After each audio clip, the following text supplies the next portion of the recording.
अमल कबूल हो तो सवाब मिलेगा। तो कबूलियत के एतबार से आमाल की दो किस्में हैं।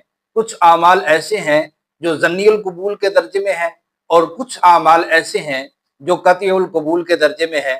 तो ज़न्नियुल कबूल यानी उन अमलों को कहते हैं कि जिनका करने वाला यकीन से नहीं कह सकता कि मेरा ये अमल कबूल होगा। हो सकता है वो अमल कबूल हो सकता है वो अमल रद्द हो जाए।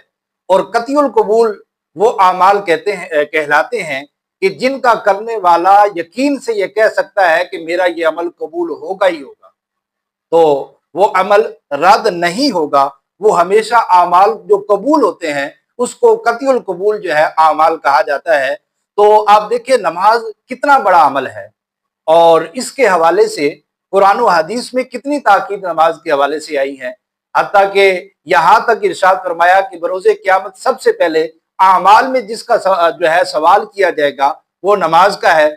और हदीस पाक में इरशाद फरमाया गया कि अव्वलु मा युहासबु बिहिल आबिदु अस्सलाह, कि बरोज़े क़यामत जो सबसे पहले जिस अमल का मुहासबा किया जाएगा बंदे से वो नमाज है। तो आप देखें कि इतना बड़ा अमल है, मगर जिंदगी भर नमाज पढ़ने वाला क्या यकीन से ये कह सकता है कि मेरी नमाजें अल्लाह की बारगाह में कबूल है?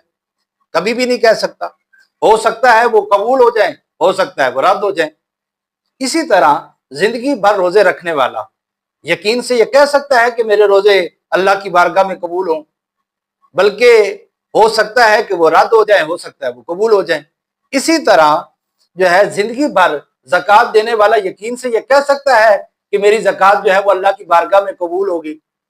हो सकता है वो जो है कबूल हो जाए, हो सकता है वो रद्द हो जाए।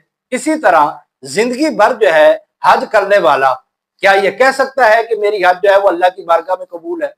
हो सकता है कि वो अल्लाह की बारगाह में कबूल हो जाए, हो सकता है वो रद्द हो जाए, क्योंकि ये वो अमाल है जिनका ताल्लुक जो है ज़न के साथ है, यानी गुमान के साथ है। हो सकता है वो अमल कबूल हो जाए, हो सकता है वो अमल कबूल ना हो बल्कि रद्द हो। लेकिन रसूलुल्लाह सल्लल्लाहु अलैहि वसल्लम के गुलामों, एक अमल ऐसा है जो अल्लाह की बारगाह में कबूल ही कबूल है। वो कौन सा अमल है जो अल्लाह की बारगाह में कबूल ही कबूल है, जिसका कबूल होना जो है बिल्कुल कतई है, जिसका कबूल होना यकीनी है? वो है मेरे और आपके आका मौला सल्लल्लाहु अलैहि वसल्लम पर दुरूद पाक पढ़ना। दुरूद पाक पढ़ना वो अमल है, वो वजीफा है कि जो अल्लाह की बारगाह में कबूल ही कबूल है। ये रद्द नहीं होगा बल्कि ये कतईउल कबूल है, जिसका कबूल होना कतई है, यकीनी है। बल्कि मैं यहाँ आपको ये अर्ज करता जाऊं, सैयदना फारूक आजम रज़ी अल्लाह तआला अन्हु ने तो बात ही खत्म कर दी, बल्कि आपने एक गुर की बात इरशाद फरमाई, एक इशारा दिया। सैयदना फारूक आजम रज़ी अल्लाह तआला अन्हु ने हमें एक बड़े पते की बात इरशाद फरमाई। आप फरमाते हैं कि जो अमल रद्द हो सकते हैं, यानी वो जन के दर्जे में है, हो सकता है वो अमल कबूल हो सकता है वो अमल रद्द हो।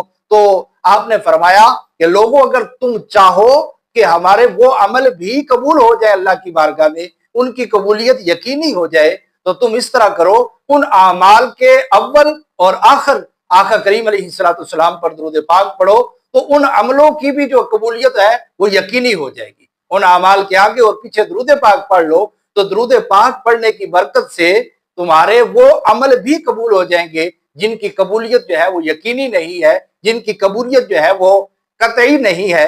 आप देखें कि आप जब दुरूद पाक पढ़ेंगे तो दुरूद पाक की संगत में वो जो आमाल जाएंगे, तो दुरूद पाक की संगत की वजह से अल्लाह तबारक व तआला वो आमाल भी कबूल फरमा लेगा। आप देखें कि आप अगर किसी शेख के पास जाते हैं, किसी पीर साहब के पास जाते हैं या किसी आलिम के पास जाते हैं, तो उसे कहते हैं कि जो मैं बीमार हूं तो मेरी शिफा याबी के लिए मुझे कोई वजीफा दे दें, और रिज्क की जो है वो कमी है तो फराखी रिज्क के लिए कोई वजीफा दे दें, बीमारी है, परेशानी है, कोई भी मामला है तो उसके लिए आप वजीफा लेने जाते हैं, तो वो सबसे पहले आपको क्या कहता है? वो आपको वजीफा देता है, लेकिन साथ साथ ये भी कहता है कि इस वजीफे के आगे पीछे, इस वजीफे के अव्वल आखिर 3 मरतबा, 5 मरतबा, 7 मरतबा या 11 मरतबा या 41 मरतबा आका करीम अलैहिस्सलाम पर दरूद पढ़ना, अपने नबी पर दरूद पढ़ना, तो ये तुम्हारा अमल अल्लाह की बारगाह में कबूल हो जाएगा, तुम्हें शिफा याबी हो जाएगी, तुम्हें फराखी रिज्क मिल जाएगा। तो ये किस वजह से है?